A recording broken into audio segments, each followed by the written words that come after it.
What's going on, guys? It's your boy back at it with another video, and today, as you see, I am building some extended ramps for my 40-foot hot shot with the mega ramps. Now, with the mega ramps, it's going to be kind of difficult trying to get these low-profile cars on your trailer, just because they're going to want to bottom out and scrape right when you get up that threshold. As you see, I'm building out these ramps, and I just got me some good hardware, man. As you see, I'm drilling down these panels so they don't shift and move as I go up the trailer. Pretty much going to have to do this if you're going to want to get low profiles on your trailer.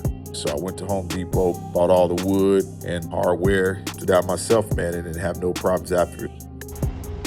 All right, guys, so what we got here is a situation. Just loaded the Volvo S60 onto the trailer. Got space for the one in the back, which is going to be this Targa 911 Porsche.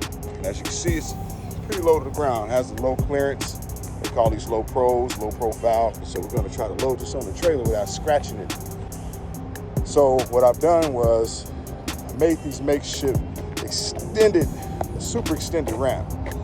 So I just got like two 8-foot boards, another 8-foot board, and a 4-foot board, and I just literally drilled them down. Put a screw there, a screw there to keep it from moving. And then I put the screws right here, boom.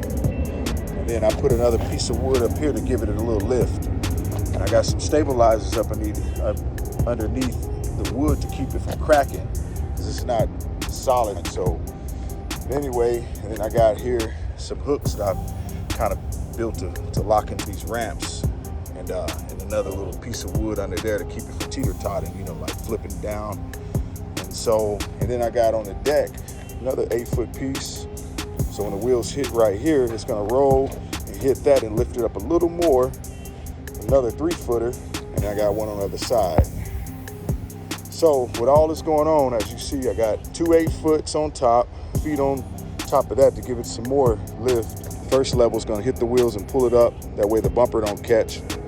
So by the time it gets right here, the bumper will be already here. So we're gonna have 3 levels of rising, and then when the wheels hit this 3-footer, it's gonna lift it up and get it over this middle part. This is usually the problem with extended ramps. You got this top part, this is pretty much the threshold, you know what I'm saying? As you see, it's pretty sharp. Got a nice little steep ledge. We got to get it over this, and I'm not worrying about the front of it clearing. I'm more worried about right in here is where we want to catch it, like in the belly. Somewhere around in this area is where it usually catches. So to prevent that, we had to drill all this down, put all this down to keep it from shifting and moving. So I'm gonna put the camera down, go ahead and drive it on the trailer, because I got to get out of here. I'm at Manheim. By the way, this is Manheim, Atlanta, on Buffington Road, and kind of on the borderline of Atlanta and College Park.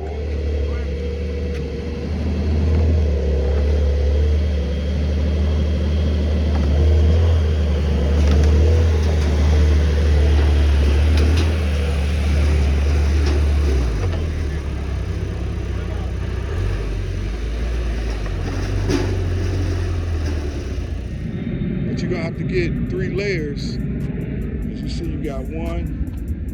That's that's about a 4-footer. That's an 8-footer, another 8-footer, and a 3-foot. All that together is gonna make that car rise up on these type of particular trailers.